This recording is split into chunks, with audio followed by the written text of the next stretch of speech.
Hi, my name is Bill Parisi, and I'm the founder and owner of the Parisi Speed School. I'm proud to introduce this video series to help you achieve your goals as a coach or athlete. My team and I have spent the last 15 years studying and researching thousands of books and videos so you don't have to. My army of over 100 professionals have been instrumental in this process. The success of our program is truly a tribute to my staff and their passion to help kids improve their lives. The Parisi Speed School is your resource for cutting-edge training information.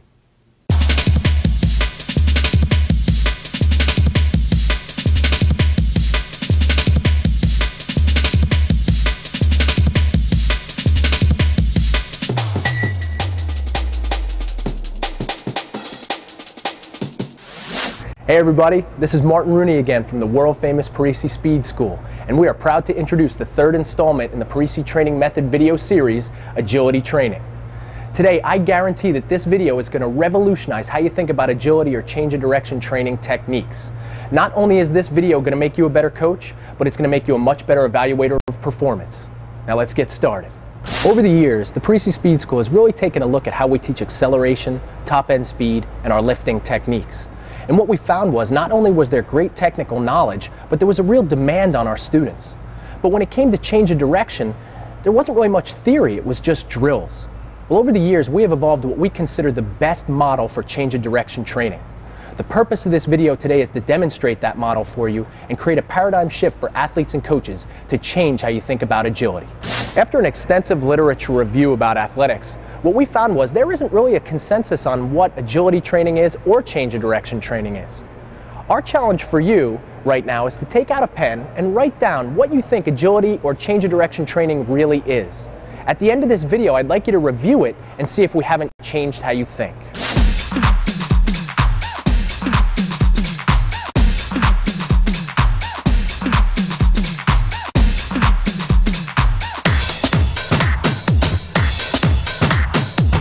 The first step for us to develop our agility method was first for us to define what agility really is. What I'm going to offer right now is 3 definitions of agility and how they help to shape our methodology. The first definition that we found for agility was that agility is the ability to change direction without a loss of speed, strength, or power. What this tells us is that change of direction is actually a way to assess someone's agility, so they're kind of one and the same.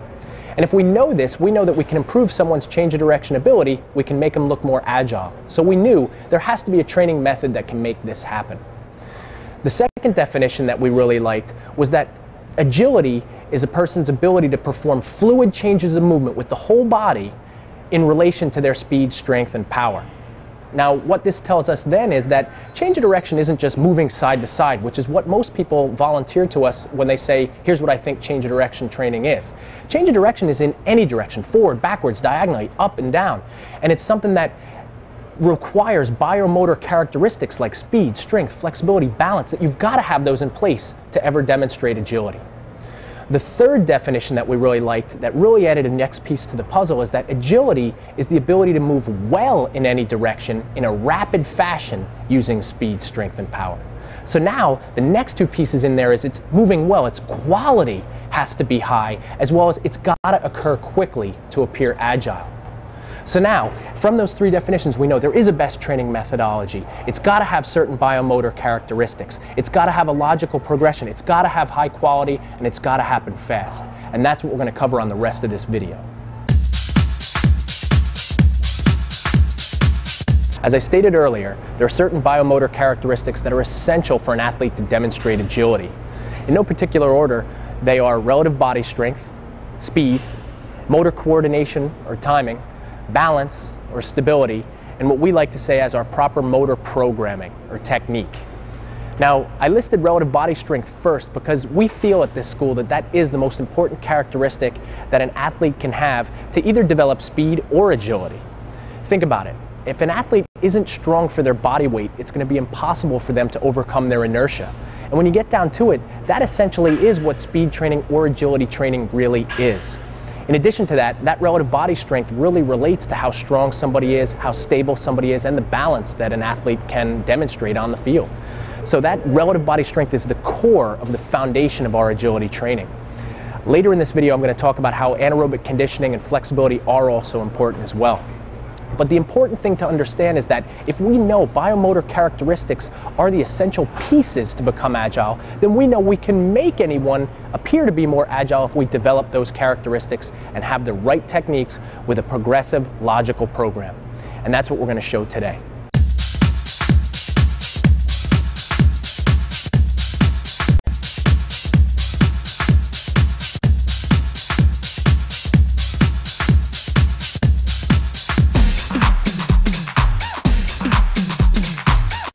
Now, before we make agility training sound too complex, what I want to do is simplify everything for you right now and offer the approach to change of direction that we have at the Parisi Speed School. All you have to do is remember 6 letters and you'll be able to know everything on the rest of this tape. Those 6 letters are A, D, S, R, and CI. What that stands for is every change of direction involves acceleration, deceleration, stopping, and re-acceleration. And if you do those often enough with high quality, you're also going to develop conditioning anaerobically and injury prevention. Now, for the rest of this video, we're going to describe how that works today and how you can apply this immediately to your training. Before we get started with our change of direction techniques, the first thing that I'd like to go over for all the coaches and athletes out there is something called precondition.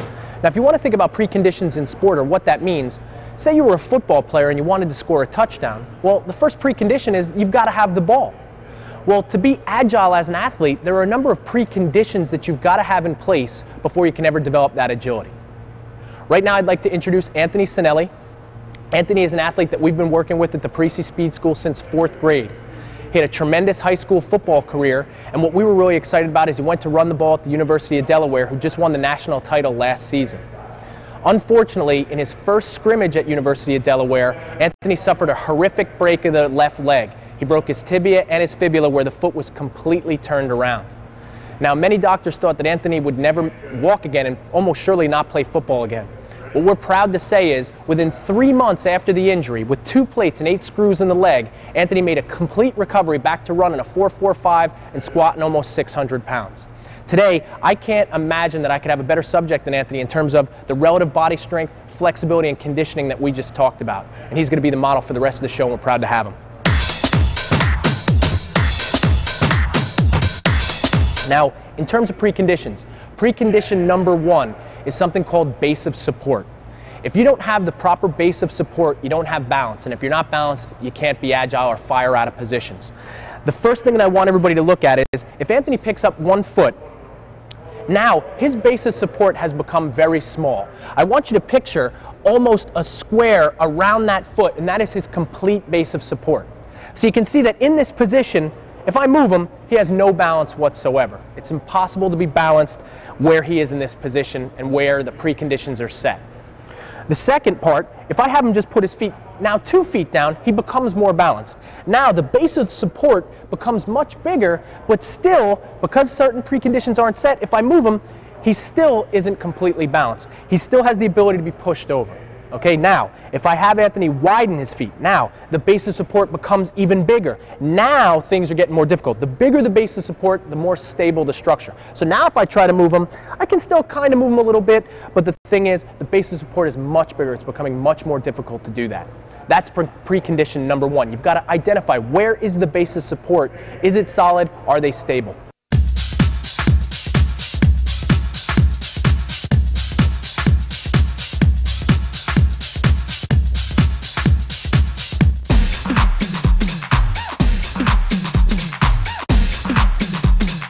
The second precondition is something called center of gravity.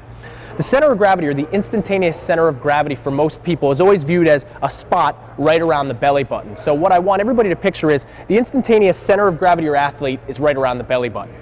Now, the next precondition that has to be set to be agile, slow down, change direction, is we like the center of gravity to be close to the base of support. So right here, and what happened before is Anthony's center of gravity was not yet close to the base of support. So now if I have Anthony lower himself down, now look at that. Now his center of gravity got closer to the base of support. Now he became much more stable. Now he's going to be much harder to move in certain directions and have the ability to explode in certain directions or be more agile.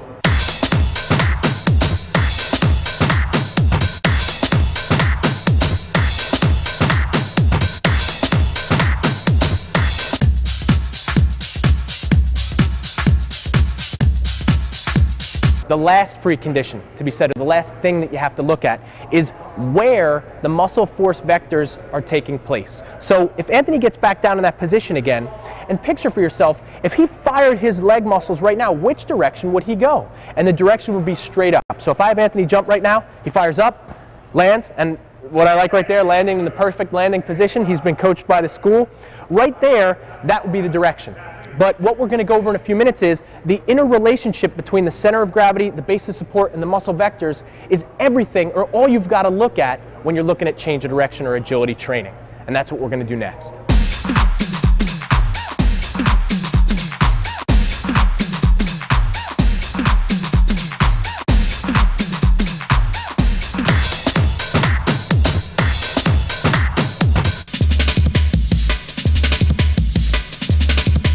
Now that I have the preconditions set, we're going to cover the first letter in our formula for agility training, and that is A for acceleration.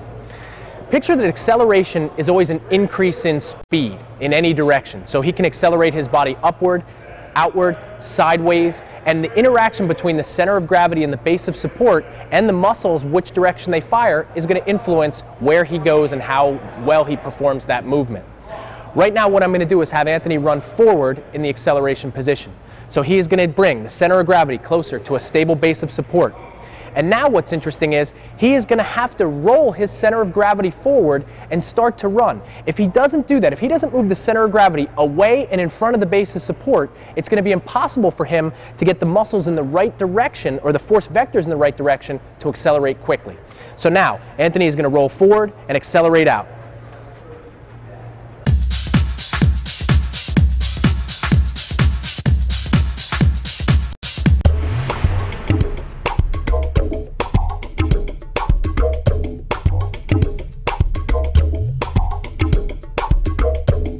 Now, one of the ways that we want everybody to change how they think on this video is acceleration isn't just running forward for your first 5 yards or 10 yards.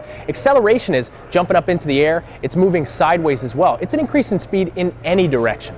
So right now I'm going to have Anthony face forward. He's going to get in that powerful position again. So he's going to get down. He's going to have his center of gravity closer to his base of support. And now, again, if I wanted him to move sideways, he can't do it well yet because the force vectors are not in the right direction because his center of gravity is not outside of his base of support. But as Anthony leans to his right and the weight goes outside of his base of support, now it's going to be much easier to make that happen. And he's going to do that right now. Good.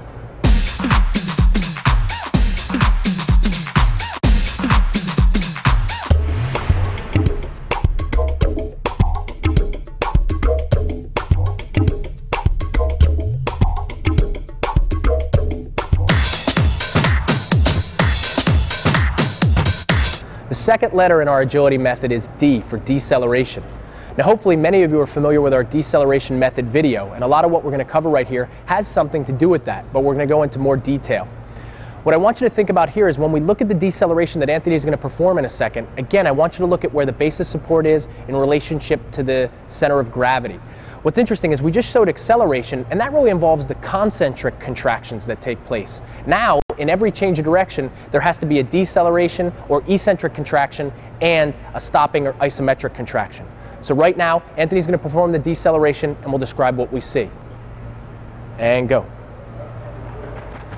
Now, when you see that, the center of gravity got much closer to the base of support on a deceleration, whereas in acceleration, the center of gravity was moving away from the base of support. What I think is interesting as well is when we'll slow this down for you in a minute, when Anthony was really slowing down, the center of gravity actually moves behind the base of support, which allows the brake forces or eccentric contractions to take place. That is the difference between the acceleration and then the deceleration. And it shows that these two types of strength are necessary and positions have to be optimal if we're going to demonstrate great agility.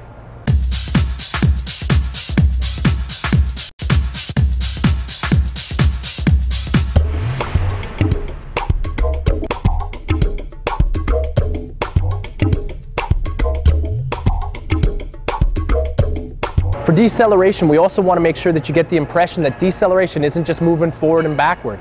It is also moving side to side. Now what Anthony's going to demonstrate now is he's going to demonstrate a lateral deceleration. Again, look at the attention on the center of gravity and base of support. And what Anthony just confided in me is he said, hey, my left leg, which was my injured leg, is actually my better leg now to decelerate on because we've been working so much on this. So what he's going to do now is come over here and decelerate. Now right there again, do you see the position? The center of gravity isn't completely over the base of support. It got behind a little bit the base of support as he slowed down. That's what allowed those braking forces or eccentric contractions to take place. And if he were to re-accelerate, he's able to explode in the right direction. Now he's in that position to accelerate again because the center of gravity is going to travel away from the base of support. And this is how we want you to start looking at movements here.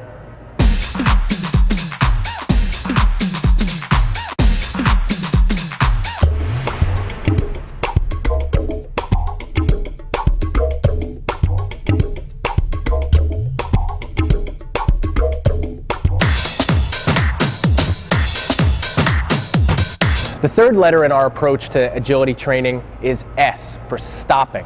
Now we talked about it before. You've got to accelerate, and after every acceleration, a deceleration has to take place. After the deceleration, a complete stop has to take place at some time before a re-acceleration can occur. Right now, what we're going to have is Anthony, again, decelerate in a sideways manner. We're going to take a look at the isometric contraction and what it entails, and then how it sets up the positions for the R, or re-acceleration.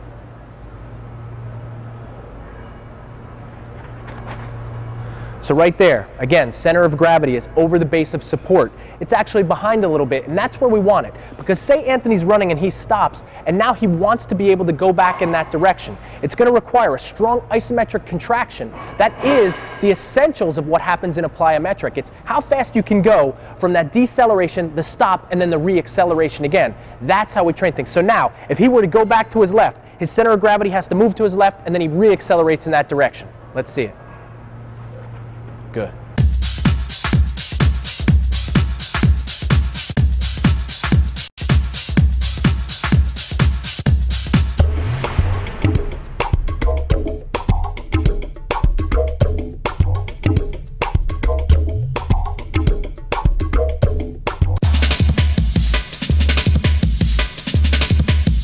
Now that we've gotten through the first 4 letters of our agility method, A, D, S, and R, now we're coming to 2 of my favorites, which are C and I.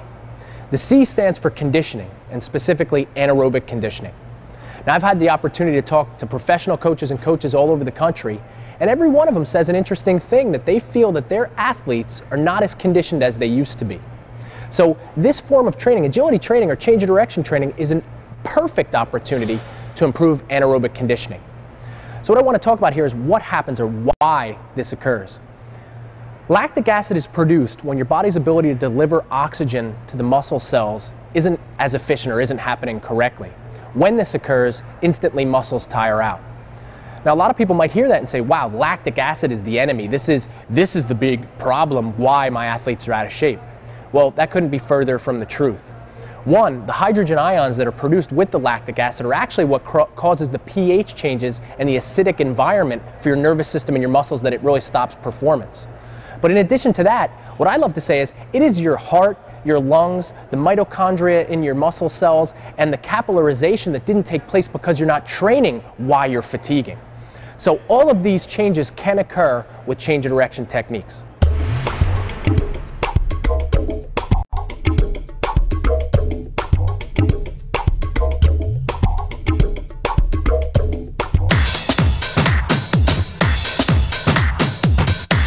Aside from the C, there's the I, and that's for injury prevention, which I said it before should be the baseline of anybody's training program.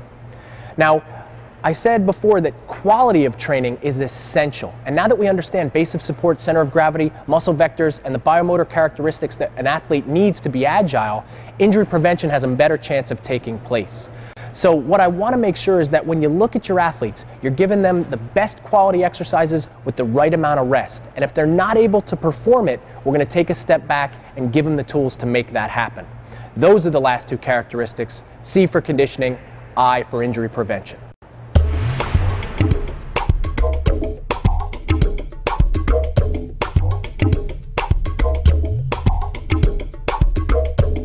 Hopefully from what you've seen so far, you realize that change of direction training is not just blasting your kids through a bunch of drills. It's not just having them run around cones or jumping all over the place with no attention to technique or quality. In addition to that, I want to make sure that everybody understands there's a difference between males and females when it comes to agility or change of direction training. Females lack many of the biomotor characteristics that we talked about, so they're going to have a decreased ability to go through some of these drills. Make sure you're really focused down and make sure that technique is perfect with these girls before you move on to harder progressions.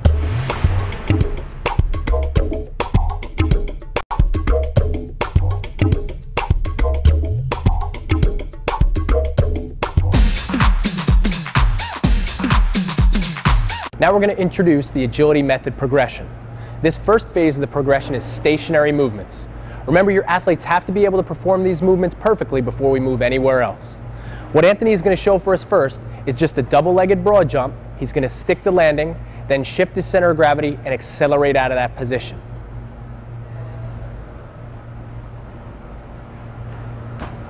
Roll forward, drive.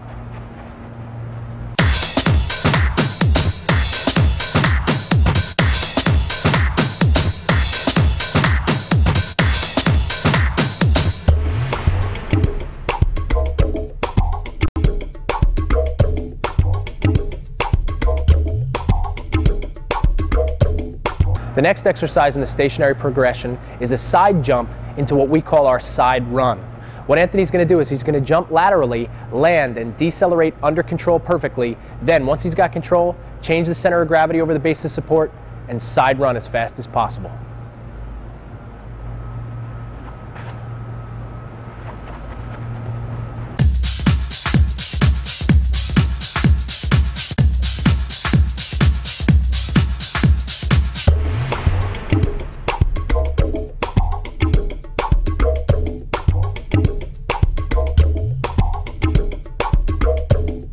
The next step in the stationary progression is now a combination of the first two exercises. Anthony is going to jump forward with a forward broad jump, stick the landing under control. Once he does that, then he's going to change the center of gravity over the base of support and do a lateral side run, full speed.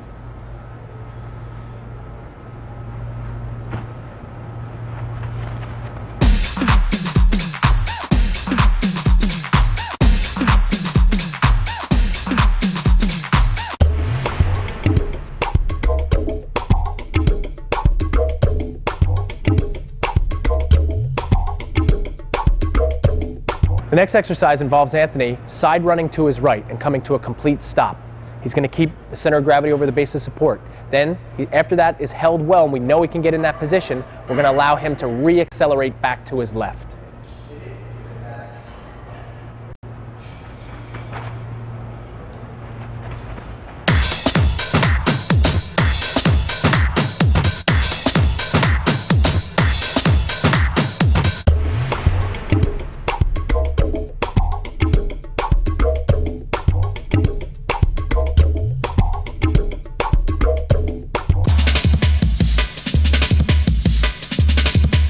For the movement portion of our progression, first we start off very lightly.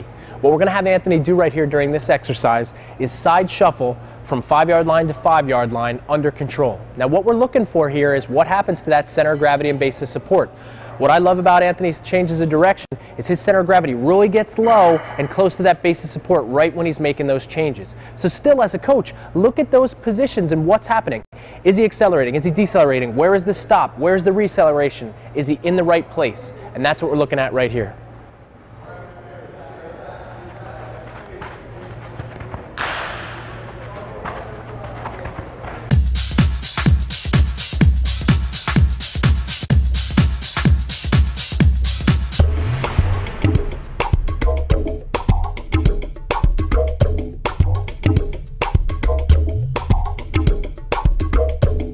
The second exercise on the movement progression involves Anthony changing direction forwards and backwards.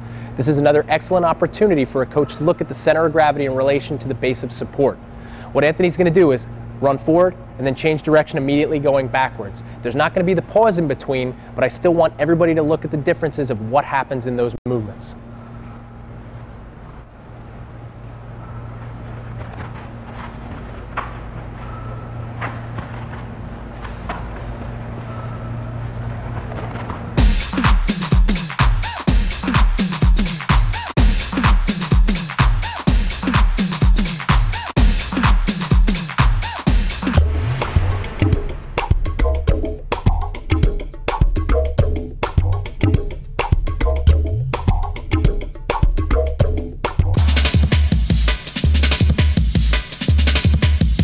The next exercise in our movement progression is going to involve some obstacles. You can use cones, you don't even need anything if you don't have it. But what Anthony's going to do right now, we're going to start off again with the side shuffle progression. He's going to side shuffle, moving laterally and forward through these obstacles, but it's all about technique. We want to make sure he's as low as possible during that change of direction, his base of support is in the right place, and his center of gravity is always moving in the right direction.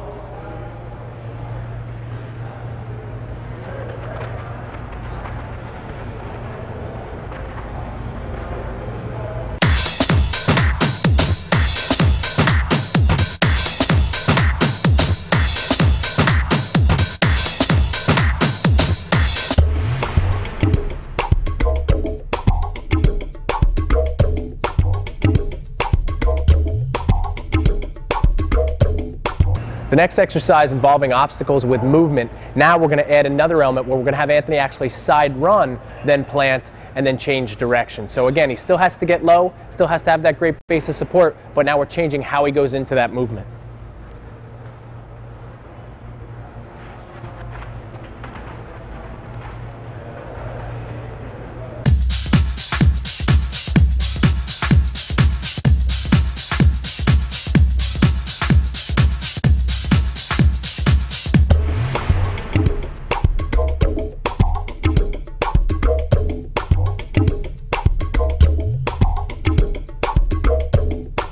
The next one is an old-time favorite called the W drill. It's going to involve Anthony moving forward and backwards, so he's making those forward and backward changes of direction, but now he's also moving laterally as well.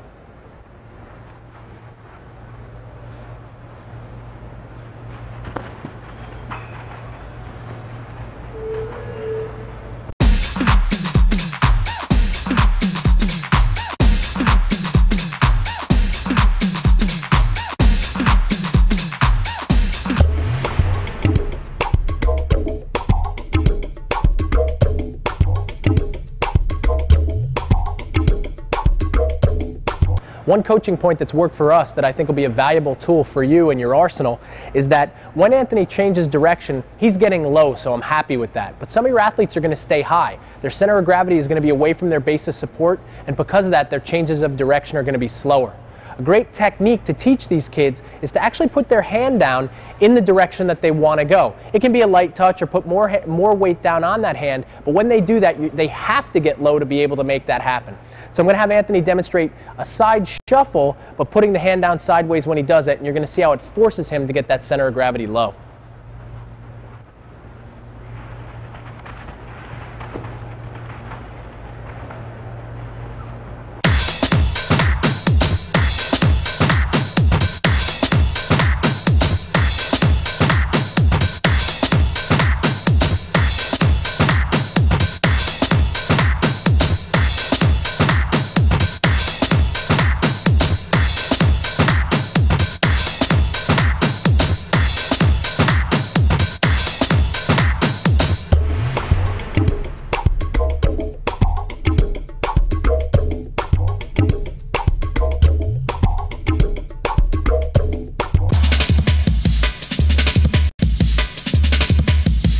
The next portion of the agility method progression is many coaches' favorite, and that's the conditioning portion.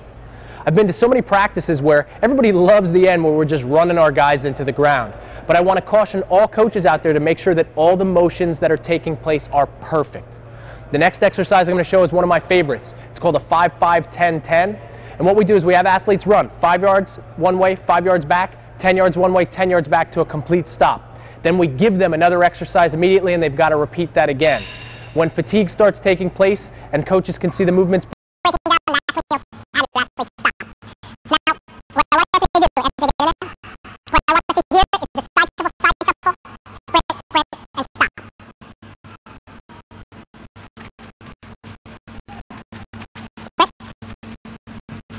Sprint, and stop. Good. Now hold it there. All right, Anthony, what I want to see next now is forward sprint, backward sprint, side shuffle, sprint.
of one of the most famous tests for agility, the 5-10-5 shuttle drill, or what's known as the 20-yard shuttle. What I hope is when you watch